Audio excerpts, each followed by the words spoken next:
أعوذ بالله من الشيطان الرجيم. بسم الله الرحمن الرحيم. الحمد لله رب العالمين والعاقبة للمتقين والجنة للمؤمنين والنار للمنافقين. الحمد لله الذي جعلنا من المتمسكين بولاية علي بن أبي طالب وأولاده المعصومين.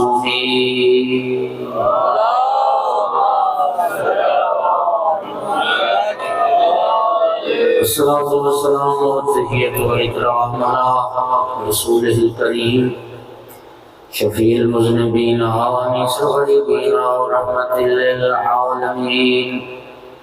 أعني العبد المؤيد الرسول المصدق المحمود الأحمد المصطفى الأمجد القاسم محمد.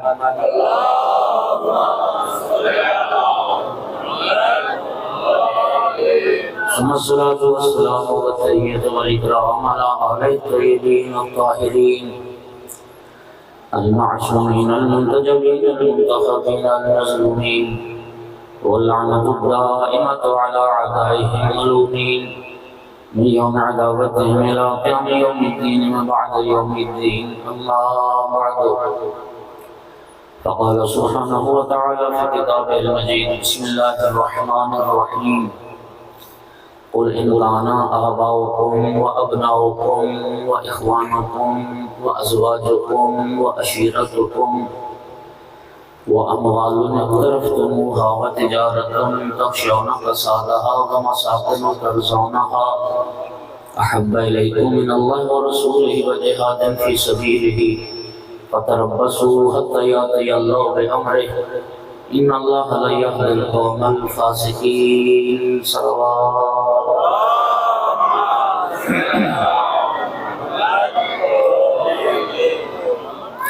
مومنین کرام، میں ایک کو کم کرنا.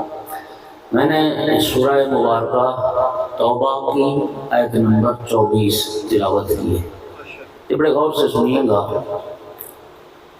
آج کے میں سمجھتا ہوں اس جشن کا پیغام اور سب سے اہم حصہ یہی آیت مجید ہے. سورہ مبارکہ توبہ آیت نمبر 24. یہ آیت اتنی اہم ہے کہ اس آیت میں اللہ رب العزت نے اپنے محبوب کی محبت کا معیار بیان فرمایا ہے کہ نبی کریم کی محبت کا معیار کیا ہونا چاہیے اور کس معیار پر اہل ایمان کو رسول اللہ سے محبت کرنی چاہیے. توجہ ہو گئی. اس آیت میں اللہ کریم نے 8 چیزیں گنوائی ہیں. وہ 8 چیزیں آپ نے میرے ساتھ گننی ہیں. ارشاد فرماتا ہے: قل ان کان آباؤکم، محبوب میرے بندوں سے کہہ دو، اپنی امت سے کہہ دو، ان کان آباؤکم، اگر تمہارے باپ دادا آباؤ اجداد ایک، وہ ابناؤکم، تمہارے بیٹے تمہاری اولاد 2، وہ اخوانکم، اور تمہارے بھائی 3، وہ ازواجکم، اور تمہاری بیویاں 4، وعشیرتکم، اور تمہارا خاندان قوم قبیلہ 5، واموال اقترفتموہا، اور جو مال تم نے کمائے جمع کیے اکٹھے کیے 6، وتجارت تخشون کسادہا، اور وہ تمہارا کاروبار جس کاروبار کے مندہ ہونے کا اور ختم ہو جانے کا تمہیں ڈر لگا رہتا ہے 7، ومساکن ترضونہا، اور وہ گھر وہ کوٹھیاں بنگلے جو تم نے بنائے اور جن گھروں پر تم بہت راضی اور خوش ہو 8۔ یہ 8 چیزیں گنوانے کے بعد رب نے کیا فرمایا؟ اللہ فرماتا ہے اگر یہ 8 چیزیں تمہیں میرے رسول سے زیادہ محبوب ہیں تو پھر تم مومن نہیں ہو، فاسق ہو، اللہ کے عذاب کا انتظار کرو. اللہ اکبر. اگر یہ 8 چیزیں احب الیکم من اللہ، اللہ سے زیادہ محبوب ہیں اور اللہ کے رسول سے زیادہ محبوب ہیں، احب الیکم من اللہ ورسولہ وجہاد فی سبیلہ، اور اللہ کی راہ میں جہاد کرنے سے زیادہ محبوب ہیں، فتربصوا حتی یأتی اللہ بامرہ، مفسرین نے لکھا اللہ کے امر کا انتظار کرو، یعنی اللہ کے فیصلے اور اللہ کے عذاب کا انتظار کرو، اور پھر تم مومنوں کی صف سے نکل جاؤ گے۔ اگر یہ 8 چیزوں کی محبت رسول کی محبت پر غالب آ گئی، ان اللہ لا یہدی القوم الفاسقین، تم پھر فاسقوں اور فاسقوں کو اللہ کبھی ہدایت دے۔ یہ جو 8 چیزیں اللہ کریم نے گنوائی ہیں، آپ جانتے ہیں کہ یہ 8 چیزیں دنیا میں انسان کی محبت کا مرکز ہوتی ہیں۔ انسان ماں باپ سے محبت کرتا ہے، انسان اولاد سے، بیٹوں سے پیار کرتا ہے، انسان بھائیوں سے محبت ہے، انسان کو بیویوں سے پیار ہے، انسان کو اپنا خاندان، قوم، قبیلہ اچھا لگتا ہے، پھر انسان کو وہ مال بڑا پیارا ہوتا ہے جی جو وہ کماتا ہے۔ اس لیے کہتے ہیں کہ وراثت میں ملے ہوئے مال سے بھی زیادہ پیارا مال وہ لگتا ہے جو انسان خود کماتا ہے۔ وہ مال جو تم نے اکٹھے کیے جی، اور یہ مال سے محبت کرتا ہے انسان۔ وہ کاروبار بڑا پیارا لگتا ہے جو بڑا اس کے لیے انسان شب و روز کوشش کرتا ہے اور ایک زندگی خرچ کرتا ہے، تب جا کے کاروبار سیٹ کرتا ہے، اور پھر اس کے بعد وہ گھر جو انسان بڑی محنت اور مشقت سے بناتا ہے، وہ گھر بڑے اچھے لگتے ہیں، پیارے لگتے ہیں۔ اللہ پاک کی آیت میں یہ فرما رہا ہے، مومن اس وقت تم کہلاؤ گے کہ میرے محبوب کی جو محبت ہے ان 8 چیزوں سے بڑھ کر ہونی چاہیے۔ یہ 8 چیزیں رسول اللہ کی محبت میں حائل نہیں ہونی چاہیے۔ تو بات سمجھ آ رہی ہے؟ دنیا کی محبت کا محور اور مرکز یہ 8 چیزیں ہیں، ان سے بڑھ کر اگر رسول اللہ سے محبت کرو گے تو تم مومن کہلاؤ گے۔ ایک سرکار کی اس کے ساتھ حدیث ملانے لگا ہوں جس میں رسول اللہ نے فرمایا کوئی مومن اس وقت تک بھی مومن نہیں بن سکتا جب تک مجھے اپنی جان سے زیادہ محبوب نہ رکھے۔ توجہ چاہ رہا ہوں، اس کی وضاحت میں نہیں جاؤں گا۔ کیا فرما رہا ہے نبی کریم؟ حتی اکون احب الیہ من نفسہ لا یکون المومن مومنا، کوئی مومن اس وقت تک مومن نہیں ہو سکتا جب تک مجھے اپنی جان سے زیادہ محبوب نہ رکھے۔ انسان کی جان چلی جائے، محبوب خدا کی جان پر آنچ نہ آئے، وہ مومن ہے، چھوڑ کے بھاگ جانے والا ہے۔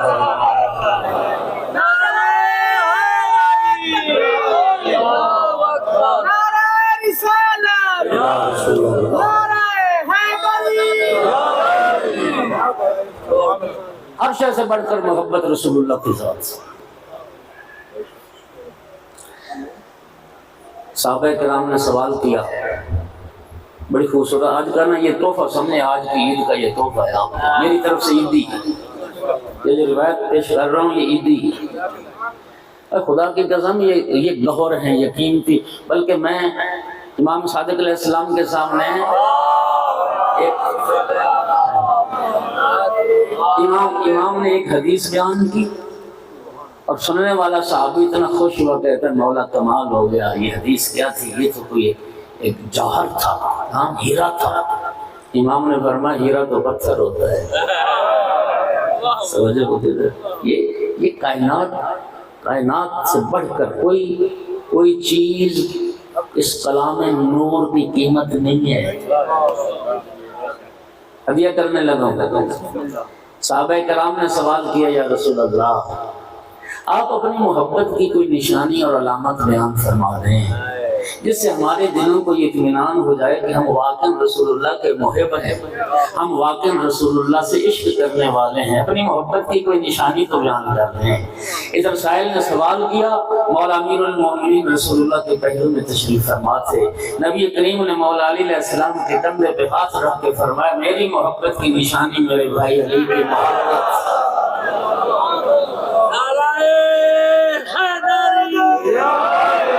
اور شیعہ سنی نے لکھا ہے اس حدیث کو، نبی کریم نے مولا امیر المومنین کو خطاب کر کے فرمایا یا علی کاذب من زعم انه يحبني ويبغضك، یا علی جھوٹ بولتا ہے وہ شخص مجھ سے محبت کا دعویٰ کرے تجھ سے بغض رکھے۔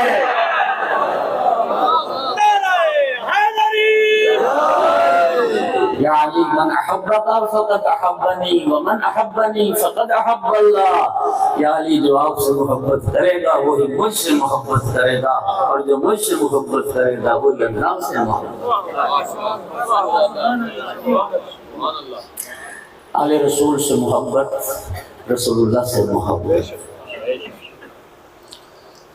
سامعین گرامی، قرآن نے کہا کہ یہ آخری نبی خاتم النبیین، اور نبی کریم کی حدیث مبارک ہوئی کہ انا خاتم النبیین لا نبی بعد، میں سلسلہ انبیاء کے ختم کرنے والا ہوں اور میرے بعد کوئی نبی آنے والا۔ جس نبی کو سب سے آخر میں بھیجا، اس نبی کے نور کو سب سے پہلے خلق فرمایا۔ امیر المومنین علیہ السلام کا ارشاد گرامی ہے، کان اللہ ولم یکن معہ شیء، ایک ذات وحدت تھی، کچھ نہیں تھا، عدم کا سناٹا تھا، اللہ نے عدم کے سناٹے کو توڑا، نور مصطفیٰ کو خلق فرمایا۔ اول ما خلق اللہ نور، سب کو یاد، سب سے پہلے اللہ نے میرے نور کو خلق فرمایا۔ صحابہ کرام نے پوچھا یا رسول اللہ، اللہ نے آپ کا نور کب خلق فرمایا؟ یہ جو لفظ ہے نا کب جب، یہ زمانے کو بتاتے ہیں، اور زمانہ اس منظومہ شمسی کی حرکت کے نتیجے میں پیدا ہوتا ہے۔ وقت تو جب زمانہ تھا ہی نہیں، حدیث کتاب میں کیا پڑھتے ہیں، اللہ فرماتا ہے میں نے یہ شمس و قمر، یہ منظومہ شمسی کائنات ساری انہی کی محبت میں تو بنائی، یہ تو ساری چیزیں بعد میں بنی، بات سمجھ آ رہی؟ تو نبی کریم کیا بتائیں کہ اللہ نے میرے نور کو کب پیدا کیا؟ زمانہ تھا ہی نہیں۔ محمد علیہ السلام کی نورانی خلقت کے بعد اس کائنات میں جو سب سے اہم واقعہ رونما ہوا وہ حضرت آدم علیہ السلام کی خلقت کا واقعہ تھا۔ نبی کریم نے پھر اس واقعے کا سہارا لے کے بتایا، کنت نبیا و آدم بین الماء والطین، اور میں بس اتنا یاد رکھو ابھی آدم کا مجسمہ بھی نہیں بنا تھا، میں اس سے پہلے نبی تھا۔ فرائض الصمتین یہ اہل سنت برادران کی حدیث کی کتاب ہے، اس سے ایک روایت پڑھنے لگا ہوں، لیکن آپ ایک صلوات بلند آواز سے۔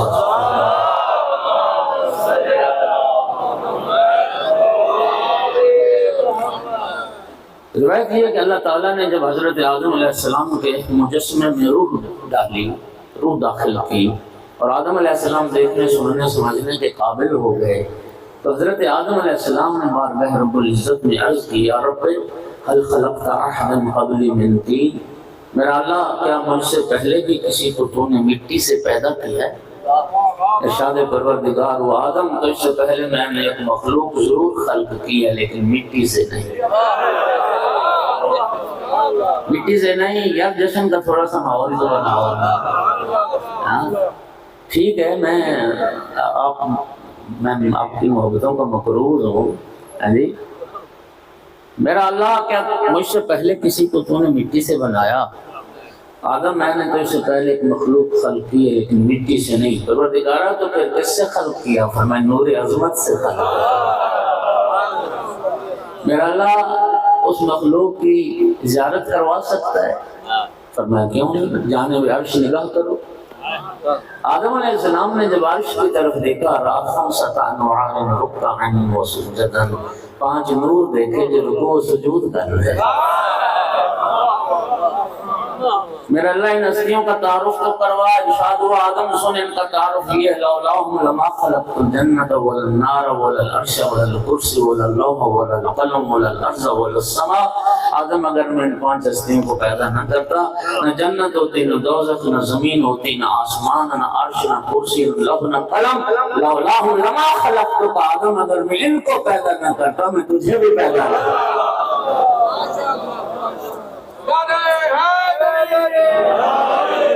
فَإِذَا لَكَ إِلَيَّ حَاجَةٌ فَتَوَسَّلْ بِهَٰؤُلَاءِ الْخَمْسَةِ، آدم میری بارگاہ میں کوئی حاجت پیش کرنا ہو تو وسیلہ ان 5 ہستیوں کو بنانا۔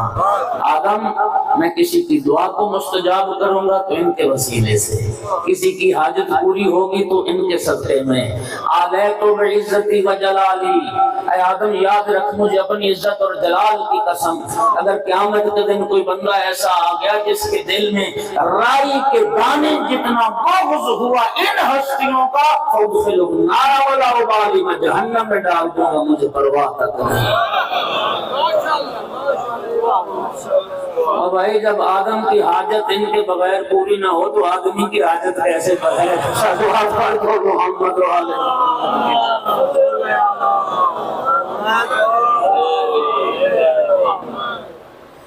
میرا اللہ ان ہستیوں کا نام تو بتا۔ اب سنو بڑا ہی حصہ ارشاد ہوا، آدم میں نے اپنے اسماء سے ان کے نام مشتق کیے، میں نے اپنے ناموں سے ان ہستیوں کے نام بنائے۔ خدا کی قسم پنجتن پاک شیعہ سنی کتابوں کے حوالے سے ذمہ داری سے عرض کر رہا ہوں، جس رب نے ان کے نور کو پیدا کیا ہے نا، اسی رب نے ان کے نام رکھے، اور جب سے خدا نے ان کو خلق کیا اسی وقت سے پروردگار نے ان کے نام بھی رکھ دیے۔ آدم علیہ السلام پوچھتے ہیں میرا اللہ ان کے نام کیا ہیں؟ ارشاد ہوا میں نے اپنے اسماء سے ان کے نام مشتق کیے، انا المحمود وہذا محمد۔ صلوات تو پڑھو یار سارے۔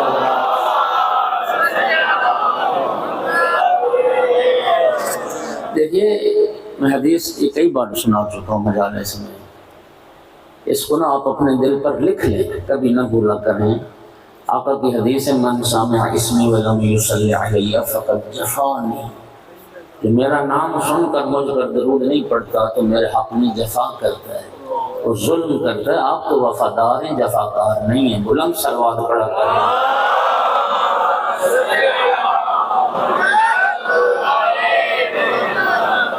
تو جب بھی نام آئے تو صلوات ضرور پڑھیں، ورنہ سرکار فرماتے ہیں جفا کیے تم نے۔ جب بھی اذان آ رہی ہو، کوئی تقریر کر رہا ہے، کسی کے نام سے آپ نے سنا، ٹی وی چل رہا ہے، آقا کا نام وہاں کسی نے سنا، تو ہمارے لیے ضروری ہے کہ ہم پیغمبر اور آگے پیغمبر پر پھر درود پاک ضرور پڑھیں۔ ایک مرتبہ پھر بھی صلوات پڑھو۔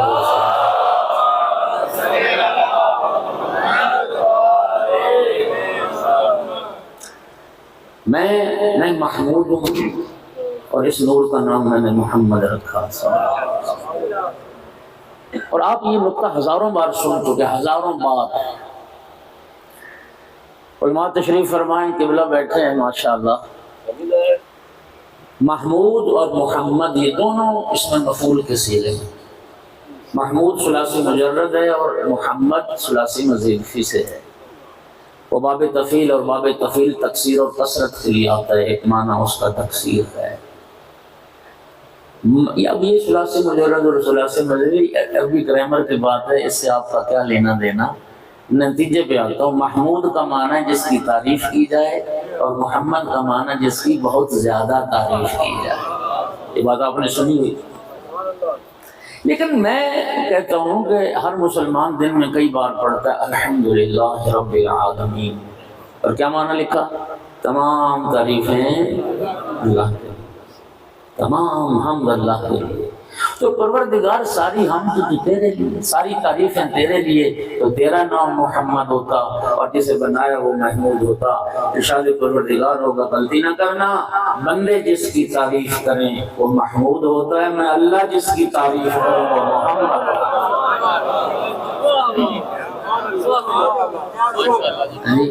رضا بھائی بھی پڑھ رہے تھے ورفعنا اللہ کا ذکر، ہاں محبوب ہم نے آپ کے ذکر کو بلند کیا، اتنا بلند کیا۔ اللہ نے اپنے محبوب کے ذکر کو کتنا بلند کیا؟ سنو، خدا کی قسم دنیا میں جب جب اور جہاں جہاں اشہد ان لا الہ الا اللہ کی صدا گونجے گی، وہیں وہیں اشہد ان محمد رسول اللہ کی صدا گونجے گی۔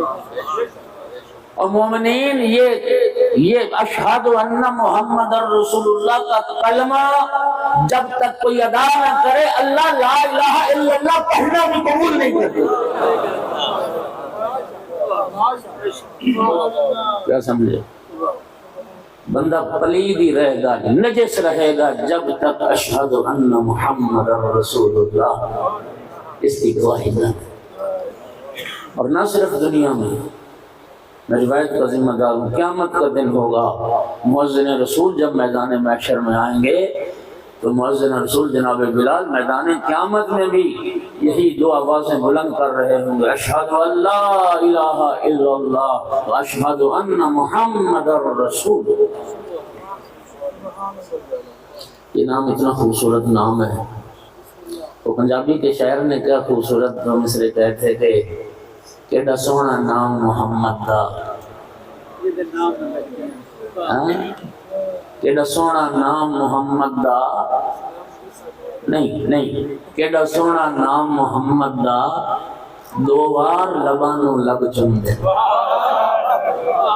صلوات تو پڑھو آجا۔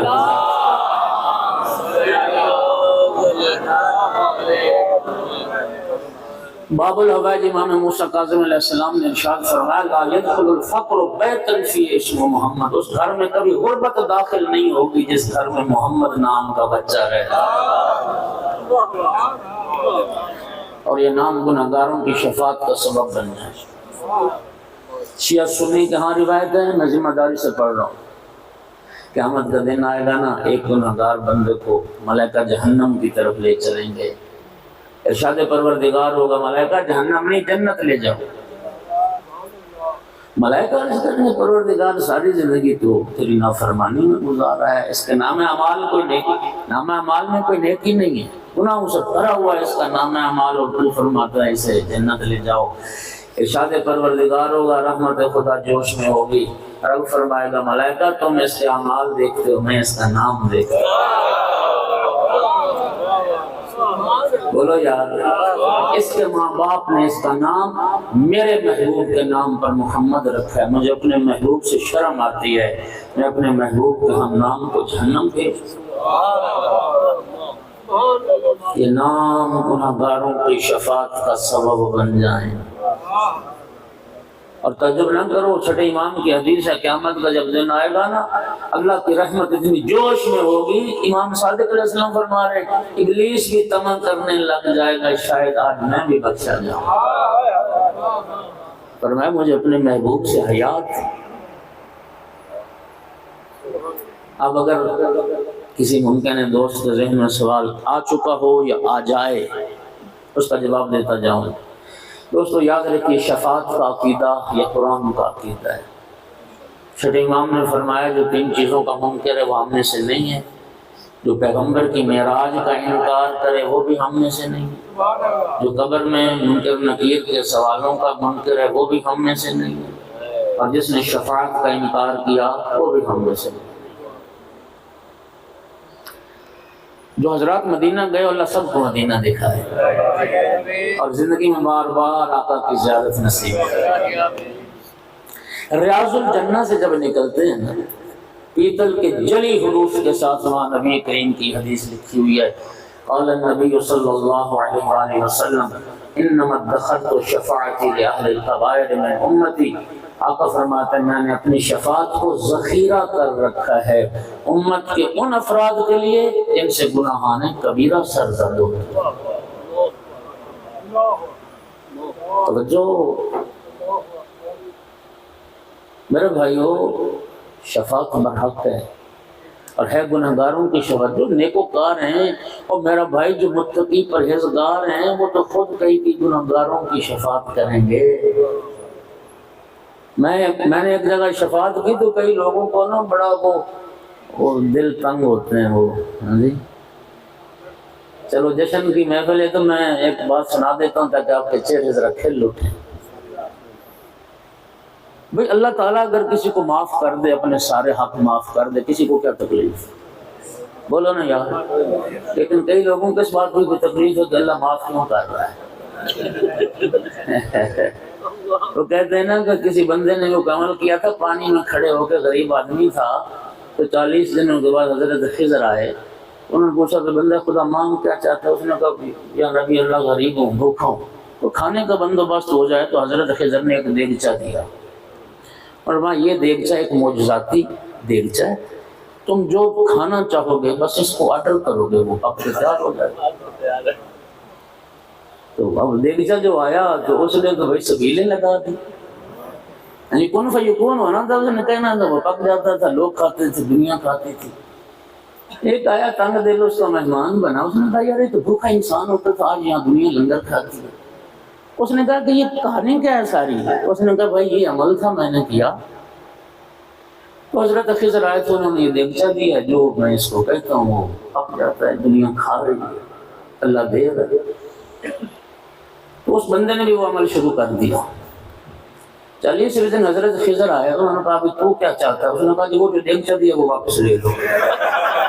صلوات پڑھ دو سارے،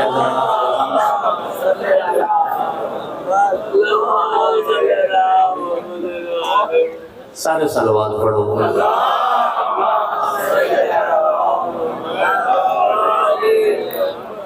جشن کی محفل ہے نا، تفریح تباہ کے لیے میں نے بات سنائی ہے۔ یہ شفاعت والی بات ایسی ہے، مجھے کہا کہ جی آپ شفاعت بیان کرتے ہیں تو لوگ مطلب گناہ کی چھٹی، میں نے کہا دیکھو قرآن میں توبہ کا بیان ہے، تو توبہ کا مطلب گناہ کی چھٹی ہے، اللہ کی رحمت کا بیان ہے، رحمان ہے، رحیم ہے، غفار ہے، غفور ہے، ستار ہے، پھر اس کا مطلب گناہوں کی چھٹی ہے۔ میں وضاحت کر دوں ذرا بات کو سمجھ لینا، شفاعت کا عقیدہ گناہ پر جرأت دلانے کے لیے نہیں ہے، شفاعت کا عقیدہ گناہ گار کو مایوسی سے بچانے کے لیے۔ قرآن نے کیا کہا؟ من ذا الذی یشفع عنده الا باذنہ۔ قرآن کہتا ہے شفاعت برحق ہے، لیکن جو شفاعت کرے گا وہ بھی اللہ کے اذن سے کرے گا، اور جس کی شفاعت ہونی ہے وہ بھی اللہ کے اذن سے ہونی۔ توجہ ہو گئی ذرا؟ تو میرا بھائی شفاعت کی شرائط ہے، میں وضاحت اس لیے کر رہا ہوں کہ اگر کسی ذہن میں یہ سوال آ جائے کہ آپ نے کہا جی نام گناہ گاروں کی شفاعت کا سبب بن جائے گا، کسی دشمن اہل بیت کا نام محمد ہو تو کیا اس کی بھی شفاعت ہو جائے گا؟ آپ جانتے ہیں کہ سفیر امام حسین جناب مسلم ابن عقیل کا جو قاتل ہے وہ اس کا نام محمد ہے، محمد ابن اشعث۔ اور میرا بھائی قرآن کہتا ہے اللہ کے اذن سے شفاعت ہونی ہے، اور نبی کریم نے فرمایا شفاعت کی کچھ شرائط ہیں، جس کی شفاعت ہونی اس میں کچھ شرط پائی جائے گی تو شفاعت کا حقدار ہوگا۔ اور شیعہ سنی کے حدیث نوت میں مجرم خدا کی قسم اللہ کے رسول نے فرمایا میری شفاعت کا حقدار بندہ وہ ہوگا جو میری اہل بیت سے محبت کرنے والا ہو، میری آل سے دشمنی کرنے والا میری شفاعت کا حقدار نہیں ہو سکتا۔ جب لٹا قافلہ آل رسول کا شام لے کے جا رہے تھے نا یزیدی، تو راستے میں ایک دیر راہب آیا، ایک عیسائیوں کا عبادت خانہ، تو وہ نیزوں پر سر سوار تھے، تو انہوں نے وہ نیزے یوں دیوار کے ساتھ لگا دی۔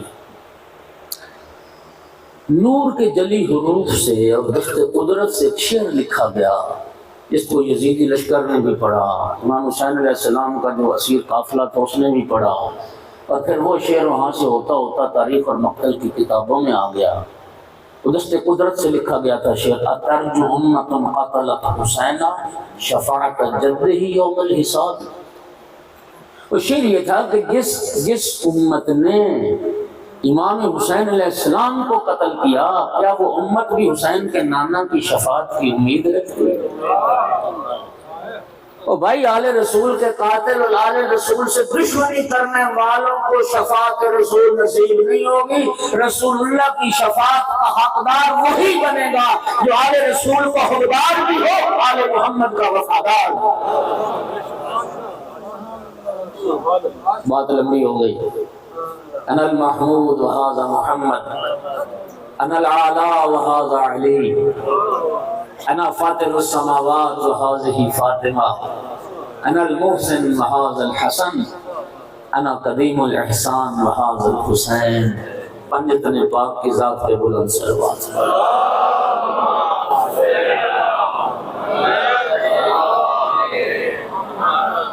سب سے پہلے اس نور کو خلق فرمایا، پھر اس نور کو حضرت آدم علیہ السلام کی پیشانی میں رکھا، پھر یہ نور پاکیزہ اسلاب و ارحام میں سفر کرتا ہے۔ ایک قرآن پاک میں ایک چھوٹا سا ٹکڑا آیت ہے، اس کو ذرا جا کے دیکھیے گا۔ اللہ فرماتا ہے وَتَقَلُّبَكَ فِي السَّاجِدِينَ، اپنے محبوب کو خطاب کر رہا ہے۔ اللہ فرما رہا ہے محبوب ہم دیکھ رہے تھے آپ کا نور سجدہ گزاروں کی پشت میں سفر کر رہا تھا۔ اور شیعہ سنی بھائیو سنو، اللہ قرآن میں فرما رہا ہے محبوب آپ کا جو نور تھا وہ سجدہ گزاروں کی پشت میں سفر کر رہا تھا۔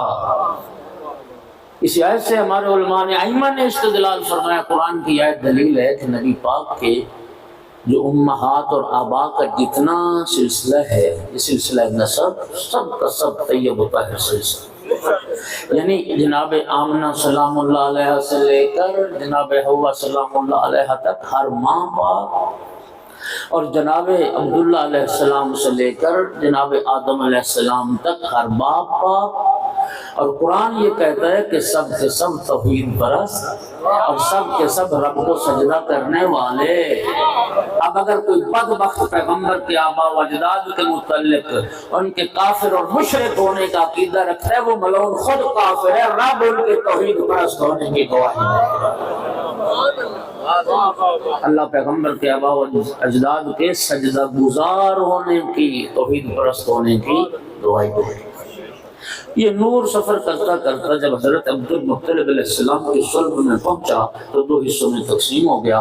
ایک حصہ نور کا حضرت عبداللہ علیہ السلام کی صلب میں، ایک حصہ نور کا حضرت ابو طالب علیہ السلام کی صلب میں۔ جو حصہ نور کا حضرت عبداللہ علیہ السلام کی صلب میں منتقل ہوا سن 1 عام الفیل، اور 17 ربیع الاول کو جناب آمنہ کی گود میں محمد رسول اللہ کی صورت میں جلوہ دار ہوا۔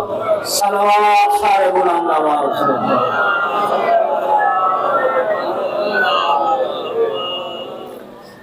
نور خدا دنیا میں تشریف لے، آقا کی ولادت باسعادت ہو گئی۔ نبی کریم کی والدہ کے پاس جناب فاطمہ بنت اسد موجود تھیں جب آقا کی ولادت۔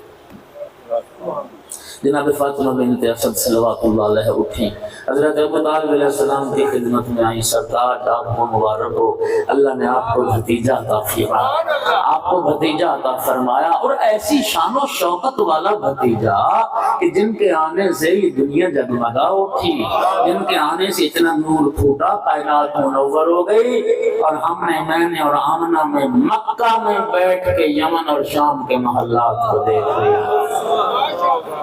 حضرت ابو طالب علیہ السلام نے سنا اور سن کے تعجب نہ ہوا، جواب میں پلٹ کے فرمایا اسد کی بیٹی گھبرا نہیں، انتظار کر، آج سے ٹھیک 30 سال کے بعد اللہ تجھے بھی ایسا ہی بیٹا عطا فرمائے۔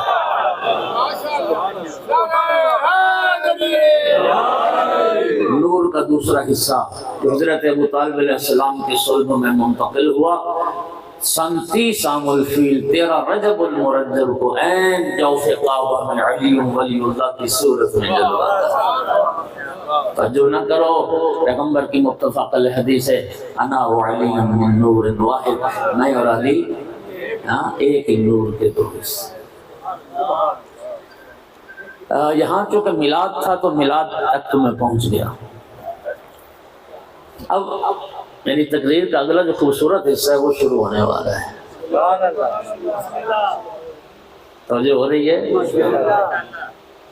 اللہ تعالیٰ ہمارے ان بھائیوں کو صحت والی زندگی دے، مظہر بھائی، نعمت بھائی، ویس کاظمی صاحب، پروردگار، اور ان کے باقی معاونین، کسی کا نام نہ رہ جائے، رحمت اللہ بھائی، اور ان کے ماشاءاللہ جو جوانوں کی بھانجوں بھتیجوں کی ایک ٹیم ہے، ہاں جی، تو وہ ہمیشہ محرم میں بھی اور جب بھی پروگرام ہوتا ہے تو وہ پیش ہوتے ہیں۔ اللہ پاک ان سب کو توفیقات میں اضافہ کرے، اللہ ان کی پریشانیاں دور فرمائے، ان کے حاجات کو پورا کرے۔ یعنی کتنی خوبصورت انہوں نے محفل کا اہتمام کیا۔ دیکھیں اصل تو محبوب خدا کی ولادت باسعادت کا جشن ہے نا جی، تو ہم تو دعا گو ہیں، اصل تو صلہ انہوں نے رب کریم سے پانا ہے، ہاں جی۔ جس محبوب کا جشن ہے اس کا محب اللہ ہے، مالک نے عظیم اجر عطا فرمائے۔ اللہ آپ سب کو سلامت رکھے، جو محبت سے، پیار سے، خلوص سے، عشق سے آتے ہو، اللہ آپ سب کے گھروں میں اپنی رحمتوں کو برسات کر دے، اللہ اپنی رحمتوں۔ مولا علی علیہ السلام مسجد کوفہ میں تشریف فرما تھے. ایک چاہنے والا اٹھا نہ دیا امیر المومنین، ہم نے رسول اللہ کی زیارت نہیں کی، ہم نے آقا کا دیدار نہیں کیا. آپ نبی کریم کا حلیہ مبارک کو بیان فرمائیں، آپ رسول اللہ کے شمائل مبارک کو بیان فرمائیں، اور اس طرح سے بیان فرمائیں کہ ہمیں مسجد کوفہ میں بیٹھے بیٹھے رسول اللہ کا دیدار ہو جائے. اور یہ وعدہ رہا آپ سے، آپ جتنے عاشقان محمد و آل محمد تشریف فرماؤ انشاءاللہ. اگر چونکہ میری تو زبان ہے نا، اصل کلام امیر المومنین کا ہے، اس کلام کی طرف توجہ رہ گئی نا، تو آج یہ مسجد فاطمہ الزہرا فتح کے میں بیٹھنے والوں کو بھی رسول اللہ کا دیدار ہو انشاءاللہ. ہاں، امیر المومنین علیہ السلام کا چھوٹا سے خطبہ ہے جس کو شیعہ سنی سب نے لکھا ہے، جس میں نبی کریم کا تعارف کروایا اور شمائل اور حلیہ مبارک بیان فرمایا. بسم اللہ الرحمن الرحیم. کان رسول اللہ صلی اللہ علیہ وآلہ وسلم ابیض اللون مشربا بالحمرہ. مولا علی فرماتے رسول اللہ گوری رنگت کے مالک تھے، لیکن ایسا گورا رنگ تھا جو سرخی مائل تھا. سبحان اللہ. یہ ذکر پہ نہیں بولے گا کب بولے گا یار.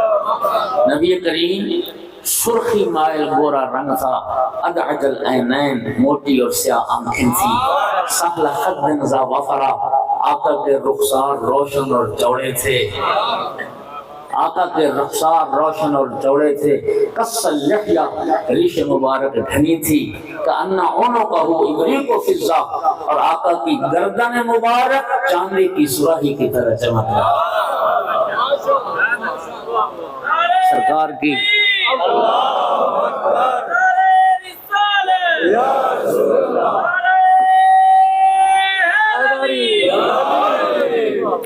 سرکار کی گردن مبارک چاندی کی سراہی کی طرح چمکدار تھی. وَكَأَنَّ عَرْقَهُ فِي وَجْهِ اللُّؤْلُؤُ، اور جب سرکار کے چہرے پر پسینہ آتا تھا تو پسینے کے قطرات یوں چمکتے تھے اور یوں لگتا تھا جیسے نبی کریم کے چہرے پر موتی جڑے ہوئے.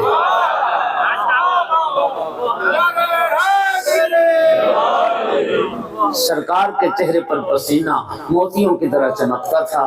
وَلَرِيحُ عَرْقِهِ أَطْيَبُ مِنْ رِيحِ الْمِسْكِ الْأَظْفَرِ. خدا کی قسم مولا میر فرماتے ہیں نبی کریم کا پسینہ مشک و عنبر سے زیادہ معطر تھا.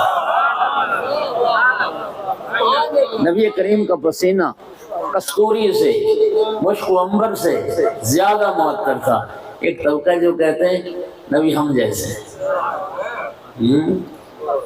منہ نہیں دیکھے. اب بولو ایمان سے بتاؤ، ہمارے پسینے سے خوشبو آتی بدبو آتی؟ 2 دن بندہ غسل نہ کرے اپنے آپ سے بدبو آتی ہے. اب آپ کہتے ہیں یہ ناتا ہی نہیں تھا. بولو.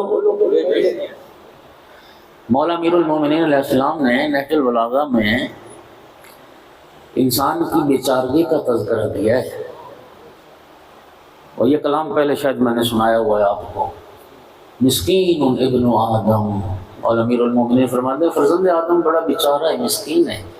اور 6 دلیلیں مولا علی علیہ السلام نے انسان کی بیچارگی پر ذکر کی ہیں. یہ کہ کیوں بیچارہ ہے؟ فرمایا 6 وجہ سے بیچارہ ہے. پہلی وجہ مختوم، معذرت چاہتا ہوں، پہلی وجہ محفوظ العمل، اس کا ایک ایک عمل وہ لکھا جا رہا ہے، اس کی فائل مرتب ہو رہی ہے، اس کی ڈائری بن رہی ہے. ہاں جی، بلکہ آج کل یوں سمجھانا آسان ہے کہ ویڈیو بن رہی تمہارے کردار کی. ایک دائیں کندھے پر فرشتہ ہے جو نیکیاں لکھتا ہے، ایک بائیں کندھے پر فرشتہ ہے جو گناہ لکھتا ہے. خدا کی قسم وہ لکھنے والے اتنے امین ہیں کہ قیامت کا دن آئے گا، نامہ اعمال سامنے آئے گا، دیکھ کے چیخ اٹھے گا قرآن میں ما لہذا الکتاب لا یغادر صغیرۃ ولا کبیرۃ. یہ کیسا نامہ اعمال ہے، چھوٹی سے چھوٹی بات بھی اس میں درج ہے اور بڑی سے بڑی بات بھی اس میں. فرمائیے تیری بیچارگی ہے اور قیامت دن انکار بھی نہیں کر سکے گا. الیوم نختم علی افواہہم وتکلمنا ایدیہم. اللہ فرماتا ہے منہ پر مہر لگا دوں گا، ہاتھ بولے پہ کہے گا، ہاتھ کہے گا ہاں میں نے یہ جرم کیا. محفوظ العمل، فرمائے انسان مسکین ہے، پہلی دلیل بڑا بیچارہ ہے، کیوں؟ اس کا ایک ایک عمل جو ہے وہ محفوظ ہو رہا ہے۔ مکنون العلل، دوسری دلیل یہ ہے کہ اس کی بیماریاں اس سے پوشیدہ ہیں۔ یہ میرا 5-6 فٹ کا بدن جسے میں اپنی کائنات سمجھتا ہوں، میرے وجود کے اندر بیماری پیدا ہو گئی۔ وہ تو جب ٹیسٹ شروع ہوئے، لیبارٹریوں میں پہنچا، پھر پتہ ہوا گردے خراب ہو چکے ہیں جناب، پھیپھڑے خراب ہو گئے ہیں، دل کا وال بند ہو گیا ہے، شوگر ہو گئی ہے، یعنی یورک ایسڈ بڑھ گیا ہے، فلاں ہو گیا۔ مولا علی فرماتے ہیں یہ تیری بیچارگی نہیں تو اور کیا، تیرے وجود کے اندر بیماری پیدا ہوگی اور مجھے پتہ نہیں۔ تیسری دلیل مقتوم الاجل، موت کا بھی وقت معلوم نہیں ہے کب موت آ جائے۔ چوتھی دلیل طول محلبق کا، اتنا مسکین اور بیچارہ ہے کہ پسینہ، معذرت، اتنا مسکین اور بیچارہ ہے کہ مچھر کا ڈنگ برداشت نہیں کر سکتا، مچھر ڈنگ مارے تو چیخ اٹھتا ہے۔ پانچویں دلیل یہ ہے کہ تقتلہ الشرقہ، پانی کا گھونٹ حلق میں پھنس جائے تو موت ہو جائے، پانی کا قطرہ قاتل بن جائے۔ یہ حلق سے نا 2 نالیاں، ایک سانس والی ایک خوراک والی۔ یہ جو سانس والی نالی ہے نا، اب پوچھ لیجئے گا ڈاکٹروں سے کہ ایک قطرہ چلا جائے نا اگر اس کا پانی کا اس سانس والی نالی بندہ مر جائے۔ یہ رب کریم کا کتنا دقیق نظام ہے۔ وہ چھوٹی زبان ہے جسے گھنڈی بھی کہتے ہیں نا، گھنڈی، جب انسان کچھ کھاتا ہے یا پیتا ہے تو وہ چھوٹی زبان اس سانس والی نالی کو بند کر دیتی ہے، کوئی ذرہ اندر نہیں جانے دیتی۔ مولا علی فرماتے تو اتنا مسکین ہے، قطرہ چلا جائے نا اس پانی اس نالی میں تیری موت واقع ہو جائے۔ اور چھٹی دلیل مولا علی نے یہ دی، تمطرہ العرقہ، تو اتنا مسکین ہے پسینہ تیرے اندر مردار جیسی بدبو پیدا کر دیتا ہے۔ اور میرے بھائیوں، جس کے اندر پسینہ مردار جیسی بدبو پیدا کرے وہ اور ہے جس کا پسینہ مشک و عنبر سے زیادہ معطر ہے، وہ آمنہ کا لال۔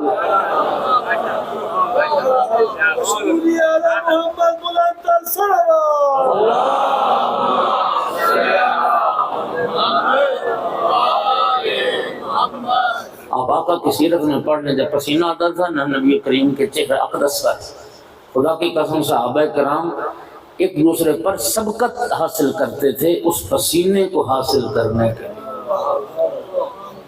وہ ہم جیسے سرکار کا جہاں سے گزر ہو جاتا تھا نا، 3 دن تک خوشبو آتی رہتی تھی اس گزرگاہ سے، اس راستے سے آقا گزر گئے، 3 دن بعد تک خوشبو آتی رہتی تھی۔ خوشبو سے صحابہ کرام نبی کریم کی جہت کا تعین کر لیتے تھے، ادھر سے خوشبو آ رہی ہوتی سمجھتے تھے آقا کا یہاں سے گزر ہوا۔ اور مومنین، آپ تو جانتے ہیں حدیث قصہ آپ کے دل پر لکھی ہے۔ امام حسن علیہ السلام جب گھر آئے، ماں کو سلام کیا تو گھر میں نانا کے موجود ہونے کی اطلاع کیسے ملی؟ یا ام انی اشم عندک رائحۃ طیبۃ کأن رائحۃ جد رسول اللہ۔ اماں جان، آج تو گھر سے نانا کی خوشبو آ رہی ہے۔ ہاں بیٹا، تمہارے نانا زیر قصہ آرام کر رہے ہیں۔ توجہ ہوگی میرے محترم سامعین؟ مولا علی فرماتے ہیں رسول اللہ کا پسینہ مبارک مشک و عنبر سے زیادہ معطر تھا۔ اب شیعہ بیٹھے ہو، سنی بیٹھے ہو، شاید آج میری مجلس میں اس سے بڑا جملہ میرا کوئی نہ ہو، اس کو اپنے دل پر لکھنا اور پلے باندھ کے لے جانا۔ اگر امام بخاری نے نہ لکھا ہو اور امام مسلم نے نہ لکھا ہو تو میں مجرم ہوں۔ صحیحین میں روایت موجود ہے اور آپ نے یہ روایت ہزاروں بار سنی بھی ہے۔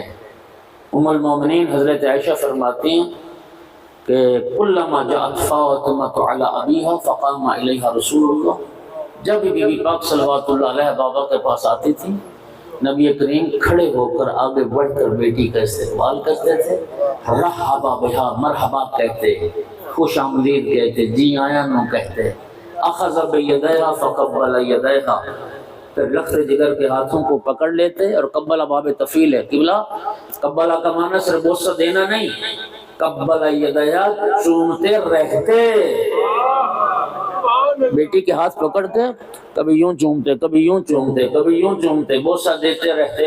ام المومنین عائشہ نے عرض کی یا رسول اللہ اتنا پیار کرتے ہیں فاطمہ زہرا سے، اتنے بوسے دیتے ہیں فاطمہ زہرا کو، کبھی پیشانی چومتے ہیں، کبھی سر چومتے ہیں، کبھی ہاتھ چومتے ہیں، یا رسول اللہ اس کثرت تقلیل کا سبب کیا ہے؟ لفظوں کا ذمہ دار نبی کریم نے فرمایا عائشہ سن، کلما اشتقت الی رائحۃ الجنہ فقبلت فاطمہ فشممت فاطمہ۔ اے عائشہ میں محمد کو جب جنت کی خوشبو کا شوق ہوتا ہے میں چل کے فاطمہ زہرا کے پاس آتا ہوں، مجھے وجود زہرا سے جنت کی خوشبو۔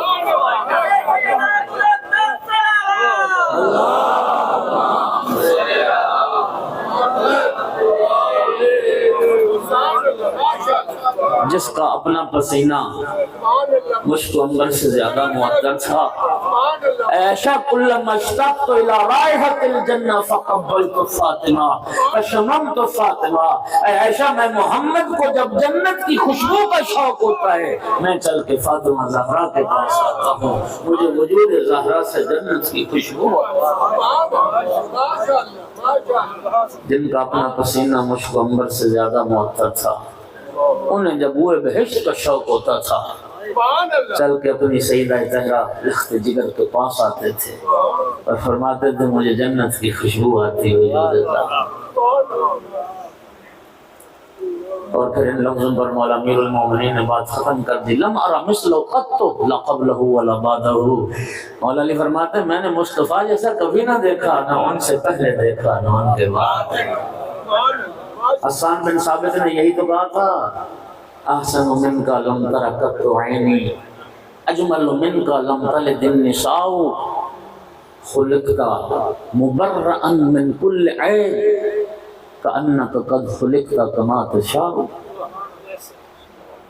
کیا خوبصورت! اے محبوب خدا آپ سے بڑھ کر حسین میری آنکھوں نے نہیں دیکھا، اور اے محبوب خدا آپ سے بڑا صاحب حسن و جمال کسی ماں نے پیدا نہیں کیا۔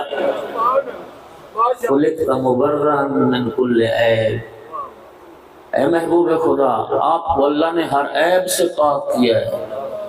اوے پڑھ نہ سکنا بھی عیب ہے، لکھ نہ سکنا بھی عیب ہے۔ حسان بن ثابت نے بارگاہ رسالت میں کہا تھا اللہ نے آپ کو ہر عیب سے پاک کیا ہے، تیرے لیے جہالت عیب ہے، رسول اللہ کے لیے فضیلت ہے، شرم نہیں آتی بات کرتے ہوئے؟ تجھے لکھنا پڑھنا نہ آئے تیرے لیے فضیلت ہے یا عیب ہے؟ اور جو ہستی فرمائے انما بعثت معلما، مجھے کائنات کے لیے استاد بنا کے بھیجا گیا ہے، اس کے لیے ان پڑھ ہونا فضیلت کیسی؟ آپ ہر عیب سے پاک و پاکیزہ خلق ہوئے ہیں، کأنک قد خلقت کما تشاء۔ اور محبوب خدا آپ جیسا چاہتے تھے اللہ نے آپ کو ویسا ہی خلق فرمایا۔ صلوات پڑھ دو آقا کی ذات پہ بلند آواز۔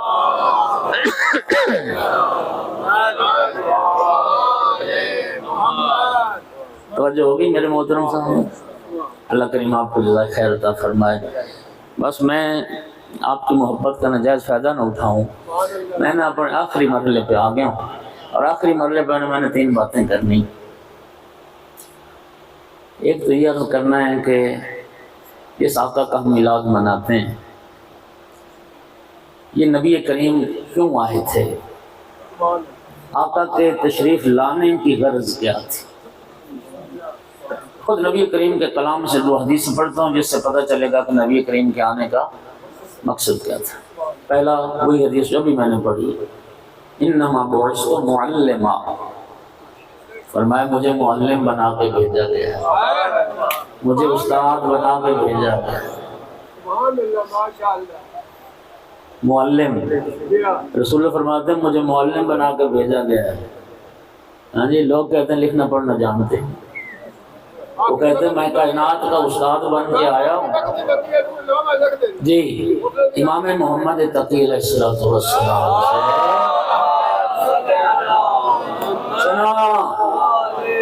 کسی نے پوچھا آقا امی کا معنی کیا ہے؟ آپ نے فرمایا لوگ کیا معنی کرتے ہیں؟ ایسے کہ لوگ تو کہتے ہیں کہ امی کا معنی ہوتا ہے ان پڑھ۔ فرمایا کاذب لعنت اللہ علیہ،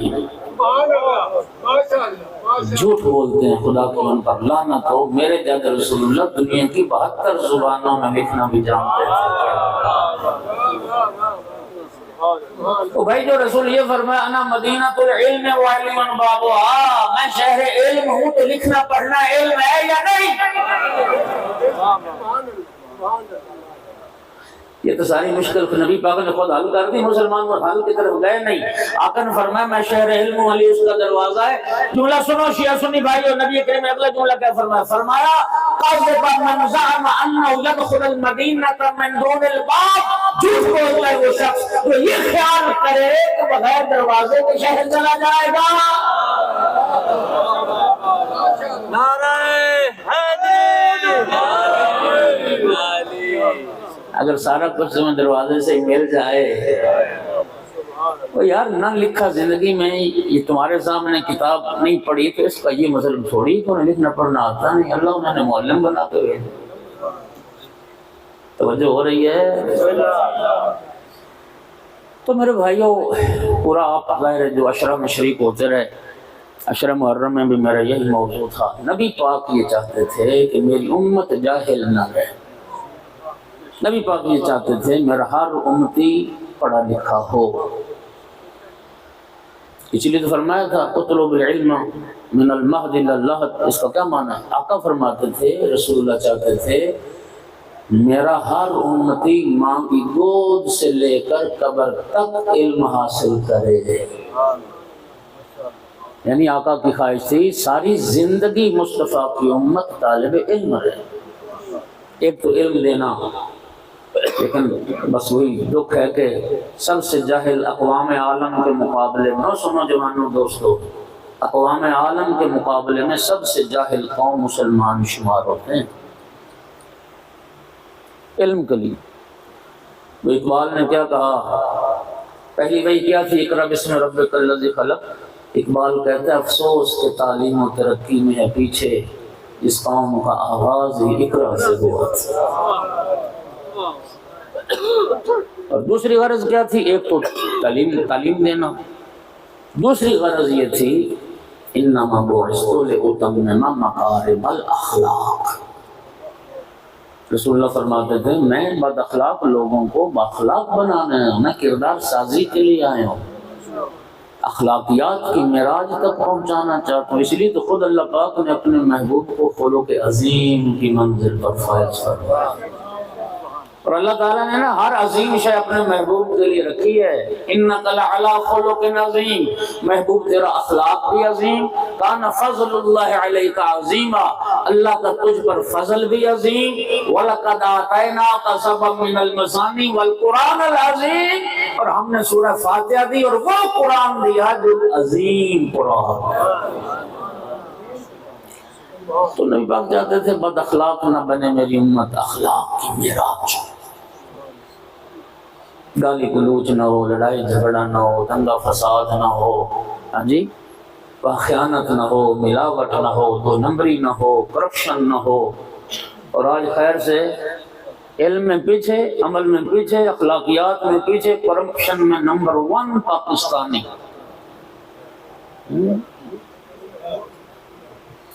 فیس بک پہ ایک آئی ہوئی تھی رپورٹ، ایک سروے تھا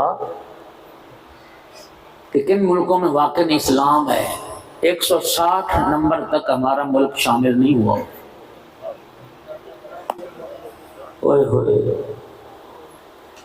یعنی 160 ملکوں کے بعد کہیں جا کے پاکستان آیا۔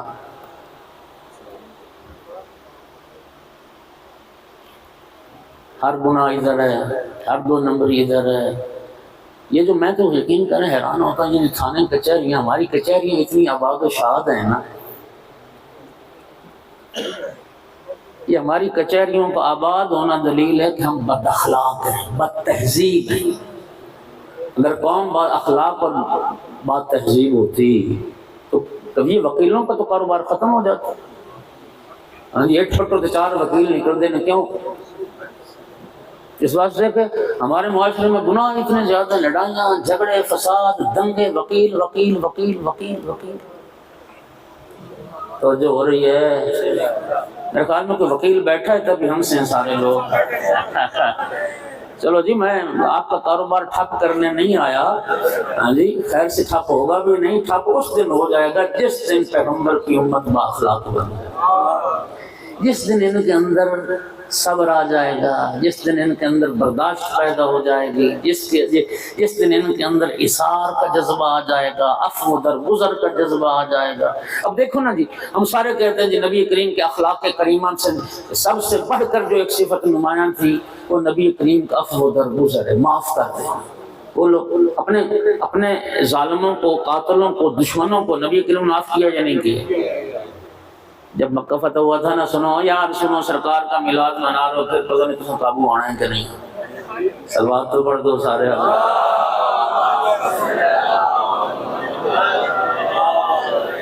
اور آج تک قابو آئے ہو نا، لنگر چھوڑ کے کسے نہیں جانا، مجھے پتا ہے انشاءاللہ دیکھنا تو دیکھ چکے ہو، لیکن سنو دو باتیں سنو سنو سنو سنو۔ جب مکہ فتح ہوا نا، یہ وہی مکہ والے تو تھے جنہوں نے رسول اللہ کو نکالا۔ مکہ رسول اللہ کا محلوف اور مانوس اور پیارا وطن تھا۔ مدینہ جانے کے بعد بھی رسول اللہ کے دل سے مکہ کی محبت نہیں نکلی، اتنا پیار کرتے تھے رسول اللہ مکہ سے کہ جب بھی کوئی مکہ جاتا تھا نا تو ایک تو نبی پاک آب زمزم کی خواہش کرتے تھے، چونکہ مکہ کا دنیا میں بہترین تحفہ وہ زمزم، اور دوسرا مکہ کی کہ گلی کا پوچھتے تھے، آپ جانتے ہو پتھریلی زمین ہے تو وہاں درخت بہت کم ہوتے ہیں، تو کسی گلی میں نا کسی جگہ پر ایک بیری کا درخت تھا، تو نبی کریم نے مکہ سے آنے والے سے اس درخت کو پوچھا یار وہ درخت کس نے کاٹ تو نہیں دیا؟ وہ ہے یہ محبت تھی، محبت۔ جب مکہ فتح ہوا تو 10,000 صحابہ کرام کا لشکر جرار نبی کریم کے ساتھ تھا، اور فاتحانہ انداز میں مکہ میں داخل ہوئے، اور صحابہ کرام یہ نعرہ لگا رہے تھے اليوم یوم الملحمہ، اليوم یوم الملحمہ، آج انتقام لیا جائے گا، آج ان ظالموں سے جنہوں نے نبی کو دکھ دیے آج ان سے بدلہ لیا جائے گا۔ آمنہ کے لال نے سنا، فرمایا خبردار کوئی یہ نعرہ نہ لگائے، تم یہ نعرہ لگاؤ اليوم یوم المرحمہ، اليوم یوم المرحمہ، آج رحمت کا دن ہے، آج بخشنے کا دن ہے، آج معاف کرنے کا۔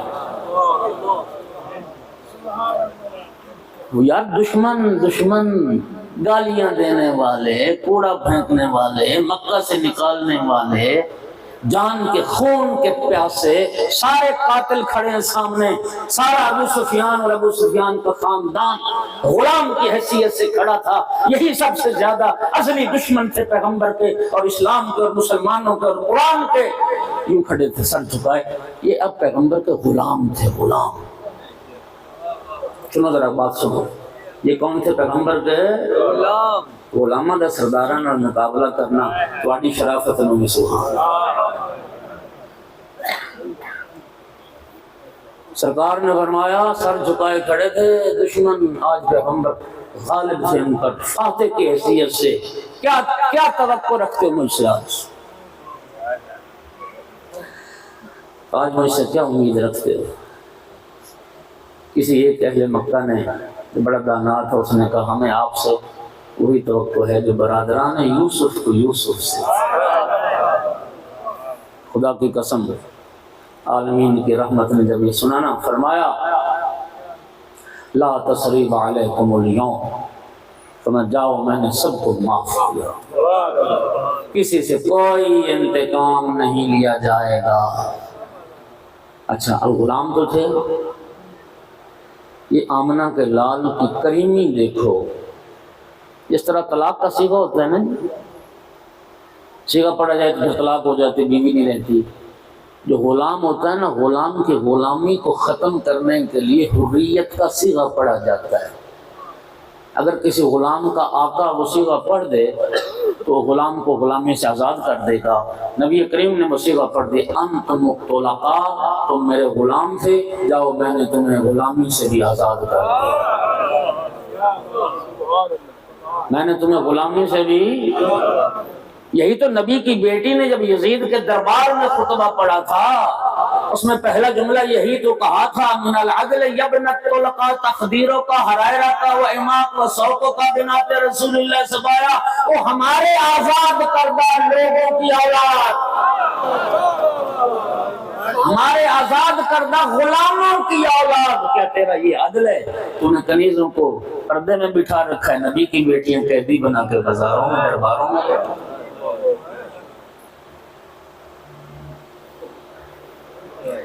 تو یہ میں عرض یہ کر رہا تھا کہ نبی کریم کے جان کے دشمن تھے، اور ہم سب امتی ہیں، رسول اللہ کے کلمہ رسول کا پڑھتے ہیں، میلاد کی محفلیں بھی بڑی کرواتے ہیں، لیکن کیا وجہ ہے؟ ہمارے دشمنیاں کیوں زیادہ ہو رہی ہیں؟ ہمارے تھانے کچہریاں کیوں آباد ہیں؟ ہم کیوں نہیں کسی کو معاف کرتے؟ میں جو اگر رسول اللہ کا امتی ہوں تو میں اسی لیے نبی کریم نے فرمایا تھا کہ کسی قصوروار کے قصور کو معاف کرنا یہ سنت رسول ہے۔ نبی کریم نے فرمایا تھا تم زمین والوں کے قصور معاف کرو، عرش والا تمہارے قصور معاف کرو۔ توجہ ہو گئی حضرات، بس لمبا نہ جاؤں۔ ایک علم دینے کے لیے آیا ہوں، دوسرا میں کردار سازی اخلاقیات کی تعمیر، سچے پکے مسلمان بنو یار، نبی پاک کی تعلیمات پر عمل کرو۔ اللہ فرماتا ہے بہترین نمونہ عمل رسول اللہ کی ذات ہے، لقد کان لکم فی رسول اللہ اسوۃ۔ اب آخری بات، اور انشاءاللہ آخری بات، وہ ہمارے ایک بزرگ ہیں سیالکوٹ میں، بڑی لمبی مجلس پڑھتے ہیں، تو ان کا انداز یہ ہے کہ شروع مجلس سے وہ کہنا شروع کر دیں آخری جملہ، بس آخری جملہ، وہ آخری جملہ کہتے کہتے 1.5 گھنٹہ پڑھ جاتے ہیں۔ تو ہمارے ایک بانی تھے، فوت ہو گئے، زیدی صاحب۔ مولانا نے پوچھا زیدی صاحب میں نے کتنا پڑھنا ہے؟ انہوں نے کہا آپ آخری جملے سے شروع کریں، لیکن انشاءاللہ آخری جملہ ہوگا۔ وہ یہ ہے کہ میلاد صادقین منانے آئے ہو، دو سچی ہستیوں کا میلاد، ایک نبی صادق ایک امام صادق۔ تو کیا کسی شاعر نے بڑا خوبصورت کہا، تیرا کرم کہ مجھے بھیجا ہے ایسے مکتب میں، تیرا کرم کہ مجھے بھیجا ہے ایسے مکتب میں جہاں رسول بھی صادق امام بھی صادق، جہاں رسول بھی صادق امام بھی صادق۔ تو صادقین کا جشن ہے۔ آؤ ایک آج وعدہ کرتے ہیں، اللہ کے گھر میں بیٹھے ہو، نبی کریم کا ذکر پاک ہے، سرکار کی محفل ہے، امام صادق علیہ السلام کے نام کی یہ مبارک محفل ہے، آؤ ایک سے شیعہ بیٹھے ہو سنی بیٹھے ہو، اللہ اس اتفاق کو نظر بد سے بچائے، اللہ ہمیں ٹوٹے ٹوٹے ہونے سے بچائے، اللہ ہمیں فرقہ پرستی سے محفوظ رکھے، اللہ سب کو مصطفیٰ کا امتی مشہور کرے اور امتی بن کے رہنے کی توفیق دے۔ آؤ سب مل کے وعدہ کریں، آج ایک وعدہ آپ سے لینا ہے، سب نے انشاءاللہ کہنا، سب نے ہاتھ بھی کھڑا کرنا ہے۔ آؤ آج اللہ کے گھر میں بیٹھ کے یا اللہ تیرے حضور بیٹھے ہیں، تیرے گھر میں بیٹھے ہیں، وعدہ کرتے ہیں تیرے سچے محبوب کی ولادت کا جشن ہے، انشاءاللہ ہم ساری زندگی جھوٹ نہیں بولیں گے۔ کئی بندے ہاتھ کھڑے نہیں کیتے، میں کیا سمجھوں پھر کہ یہ انہوں کی صلاح نہیں ہے۔ ہاں وعدہ وعدہ وعدہ، انشاءاللہ جھوٹ اور ہمیشہ سچ بولیں گے۔ یا اللہ ہمیں توفیق دے محبوب کے صدقے میں ہم کبھی جھوٹ نہیں بولیں گے۔ کیا عدالتوں تک ہی بنے گا؟ ہاں جی خیر، وہ تو بھائی بہتر جانتے ہیں، اللہ ہمیں بچائے رکھے، ساری زندگی بچے رہیں، آئندہ بھی ہر مومن کو نا کھانے کسے سے بچائے، ہر شریف کی عزت کو مولا۔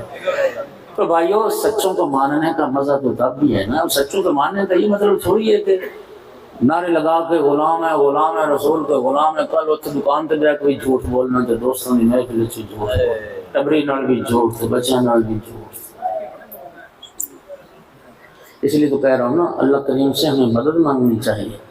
یہ لطیفہ نہیں تھا، میں سنجیدگی سے آج کی مجلس کا یہ پیغام لے جائیں گے نا انشاءاللہ۔ کیوں؟ نبی کریم فرماتے ہیں لا یجد عبد طعم الایمان حتی یترک الکذب کل جد وہزلہ، مومن ہونا دور کی بات، اس بندے نے ایمان کا ذائقہ بھی نہیں چکھا جو جھوٹ بولتا ہے، یعنی انہیں لون چکھنا۔ مومن ہونا دور کی بات، ایمان کا ذائقہ بھی اس نے نہیں چکھا جو جھوٹ ہے۔ آؤ رب سے ہم مدد مانگتے ہیں، محمد و آل محمد کا واسطہ دے کے، یا اللہ سچوں کا میلاد سننے اور ذکر سننے آئے ہیں تو میرا اللہ ہمیں توفیق دے کہ ہم ہمیشہ سچ بولیں اور کبھی جھوٹ نہ بولیں، نہ افسر سے، نہ دکاندار گاہک سے، نہ کسی بھائی سے، نہ کسی بہن سے، نہ کسی مومن سے۔ جی جی جی جی جی فرما رہے ہیں، حدیث پڑھی مولا میر کی، الصدق ینجی، سچائی نجات دیتی ہے اور جھوٹ ہلاک کرتا ہے، سانچ کو آنچ۔ اور مجھے بخدا قسم میں نے دعا کی ہے اللہ ان بھائیوں کو سلامت رکھے، انتہا کی خوشی ہے اور آپ نے نا واطن میلاد کا حق ادا کیا ہے۔ تو میں وہ کسی شاعر کے دو مصرے ہیں ان پہ میری آخری بات، ہاں جی، تو اس شاعر نے کہا تھا کہ جیسے ملتے ہیں لب محمد کے سبب، جیسے ملتے ہیں لب محمد کے سبب، مل جائیں سب محمد کے سبب۔ وآخر دعوانا الحمدللہ رب العالمین۔ اللہم صلی علی محمد و آل محمد، اللہم صلی علی محمد و آل محمد، اللہم صلی علی محمد و آل محمد۔